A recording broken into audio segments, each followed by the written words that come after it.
Press the video, go.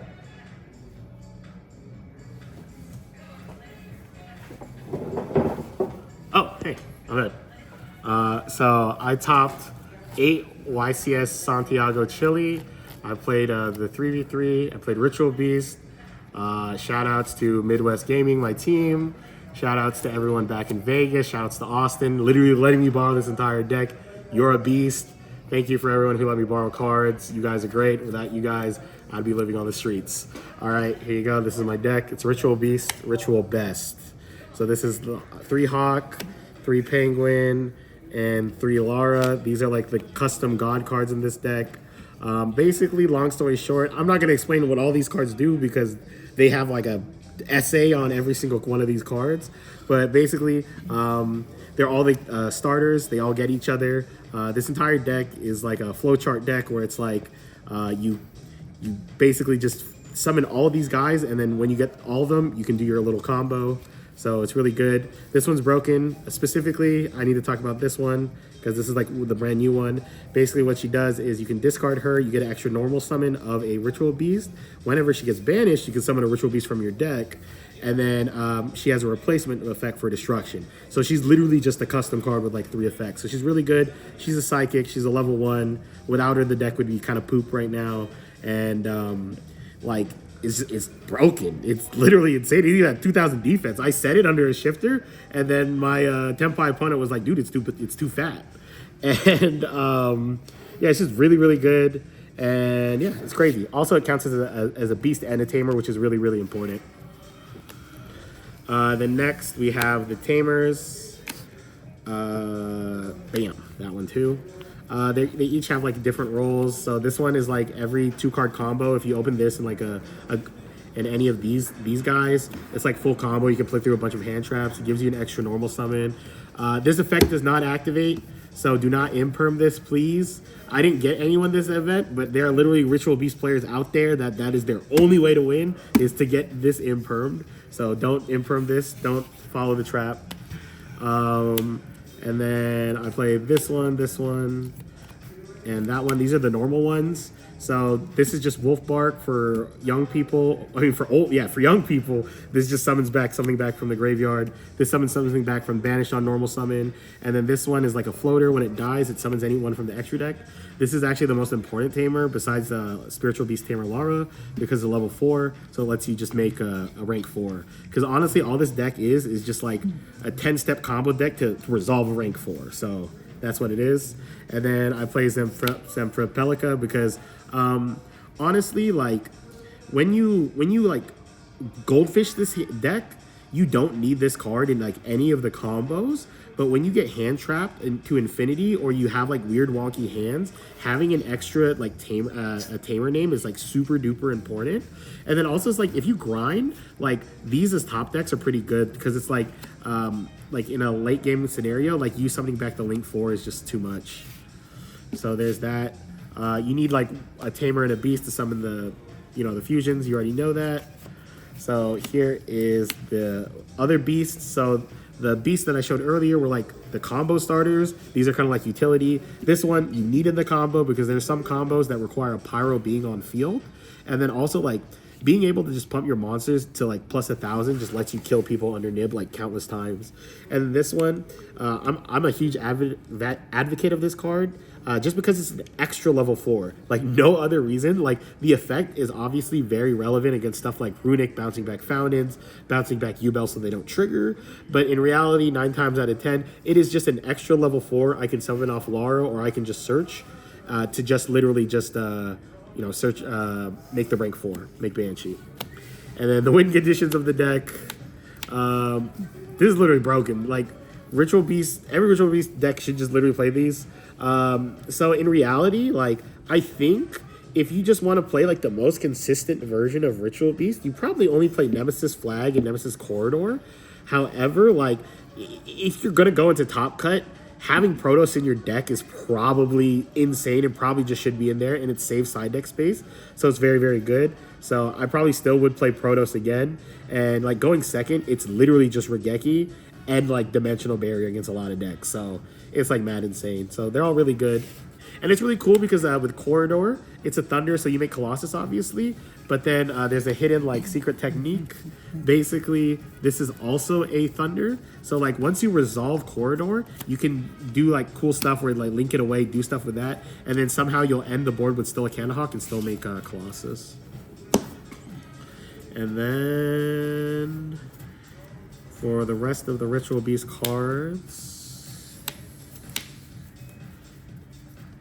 boom, and 3 Teleport. So it looks kind of wonky that I play 2 Inheritances. Honestly, I actually like think it's probably right to either play 1 or 3. 2 is like kind of weird, but like I just wanted to play a 40 card deck. Basically, like, you never really want to start with this card because it's a legitimate neg-1. It's only decent against Tenpai, or decent because, like, it like, can shift stuff in defense and protect your monsters. But, like, the discarding of cards sometimes is a little too much because you're already investing, like, 2 to 3 cards into it.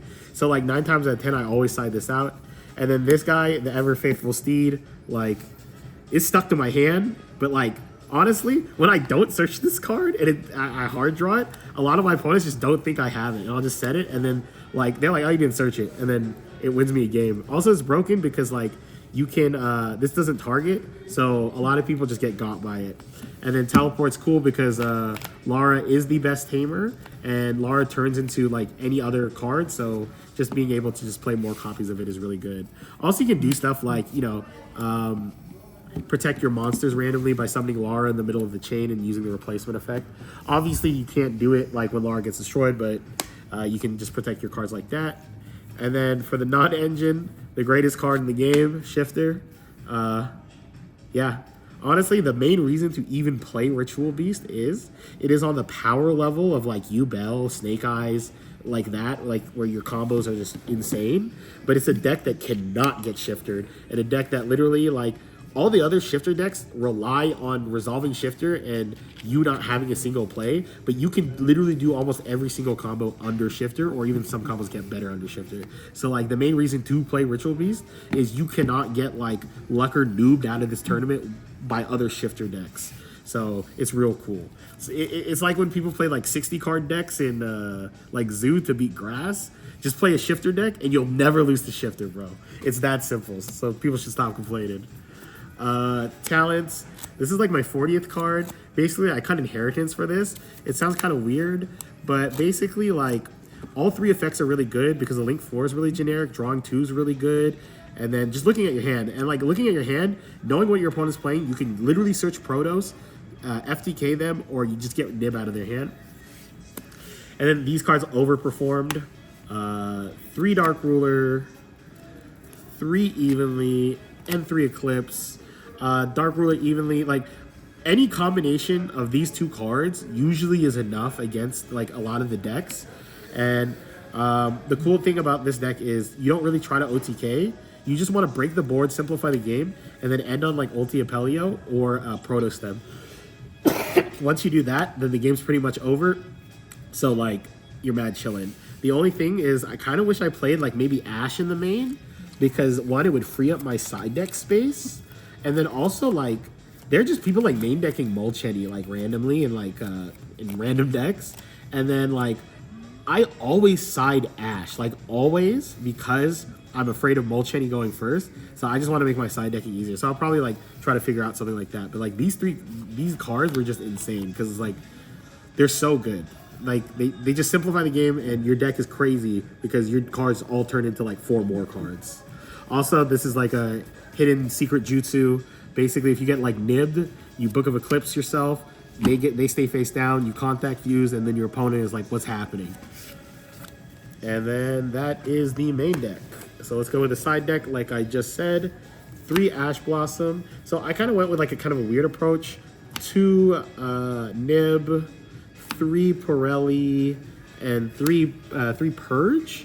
So basically, the going second cards that I play in the main deck are so good going second that obviously I can't play them going first. So I need like generic cards that I can like side going first and second.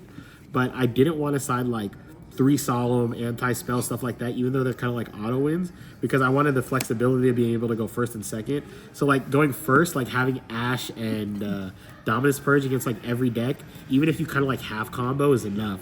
So like that would be always my thing. And then honestly, the 3 Molcheni was for like U-Bell, basically anytime I'm going second, but also it's for the mirror. And for the mirror, basically I would just side 3 Molcheni and 2 Nib, and then like hopefully they play into Nib, or you know, I draw like hand traps to stop it. But then against like U-Bell and stuff like that, like I wouldn't even really side a lot of the hand traps, and I would just side Molcheni because how you say, the board breakers were enough. But I do want to point out that Dominus Purge is actually a god card versus U-Bell, because like what often happens is they summon Spirit of U-Bell to kind of like insulate their play to make sure they're safe, and then they go like, oh, activate you know, Engraver into Track, and then you just do this, and then they made that U-Bell for nothing, and then now they're down like 3 cards, and then you could literally just like crack their board using Ritual Beast stuff. And then the going first package, Escados. This card is insane. It's basically just Protos, but then you call types instead of attributes, and then you also banish types instead. But what's really crazy also is like you can like Dominus Purge and still Protos. I mean, still Escados because it's light. So that's really cool. I did that like twice. And then also like it's just a dragon. So like against Tenpai, you don't need to go through hoops of getting a fire monster on field every single turn. You could literally just, I did this twice. You just summon Escados, and every single turn activate its effect. And if they don't have an answer to it, you can't lose. So it's really good. And then going second, it's literally just Dark Hole. And God card. I wish I had more going first cards, but not really. I think it's like a first world problem that I went first a lot. I lost a lot of dice rolls, but I won a lot of game 1s. And then, like, if I just had, like, game 3, like, a crazy going first card, like, I could just not work for my wins. And I like not working for my wins. But Defers is insane, stops Droll, stops Imperm. Sometimes, like, beats, like, Droplet. And even against Voice, bro, like, he had Ultimate Slayer or whatever that card is. And then because I had this, they couldn't do anything. So it's real insane. All right, extra deck. My favorite fusion ever, Thunder Dragon Colossus. Awesome. Floodgate. Nochi, the new guy, basically he's insane because he lets you contact Fuse the Grave to summon this guy, and he just tags out for 1. You can only target him. You can only target him. Like you can only target him if there are other Ritual Beasts on the board. But yeah, he's like mad insane. The Hawk, Canahawk, really really good. Just searches and gets your entire engine going. I summoned this like 5 times just because it was just big and attack for game. But 9 times out of 10, you just use it because, not even 9 times out of 10, like 100 out of 100, you use it to dump a Pelio. Honestly, this is like my Wayne win condition. A lot of the times I don't actually Protos people. I just like get a really big one of these because like, basically, you kind of know when your opponent has Nib, just the way they react and the way they like, just the way you can, I can kind of just tell if my opponent has Nib. So like, I kind of like sneak this onto the field, and I don't even do the full combo. I just kind of sneak this on, and then it's like, oh snap, you can't even Nib me anymore. And then I kind of like do like a small combo instead, just so I just don't get Nibbed or I don't get like crushed by hand traps. Also, it's not once per turn. It's insane. Ultimate Killing Falco lets you get an extra normal summon. It's very important to the combos. You need this card if you get Nibiru because the Link 4 is generic. SP, you need to do it in a lot of the combos because you need a Banish Banshee. Also, it's just a really generically good card. Mad insane. The Link 4, Ulti Retiari. This card is absurd. Auto beats U-Bell because you can't tribute. And you can do crazy stuff like on their turn, effect to banish. You can target a face-up card that's already been activated, like Steeds, and then banish the Steeds, and then it still resolves and banishes. So it's really, really, really good. And then shoutouts to Trinell, Baguska. Basically, honestly, like this was like my like contingency plan against Droll and like other like crazy like getting hand trapped a million times. But in reality, I summoned it a lot, like a lot. Because like what would happen is I would like they would crack my board or they would do something and I would be like not have like crazy follow-up, but then I would just have a lot of monsters, a lot of stuff. So basically I would just summon this, have like 20 cards in hand, and then they couldn't out it, and the next turn just turn it to attack mode, summon all my ritual beasts and attack. So this is really good. I like it a lot. This one, it just blows up the board. No, I play this in like any deck I can play a rank 4 because it just steals wins and like no one expects it. It's really, really good. And honestly, having stuff that's different attributes in the extra deck is really important for like Protos. And then Banshee, this card's not fair. I'm pretty sure I'm just gonna play a bunch of decks that make this card now because this engine is insane. But yeah, that is my deck. Hey, do you have any shoutouts? Yeah, shoutouts to everybody that supported me. Shoutouts to Austin for letting me borrow the deck. Shoutouts to People's Card Shop, greatest local in Vegas. Herman. Shouts to Herman. Yeah, without Herman, bro, I would not have the knowledge of how to play this deck or even the deck list. So thank you very much. Shouts to David. He's a god. Shouts to James. He was a great teammate. Yeah, I love South America, and more people need to go South American events. They are the best, and everybody here is super dedicated to Yu-Gi-Oh! So, yeah. God is good. God is good. Jesus is All king, the time. baby. All the time. All right, there you go.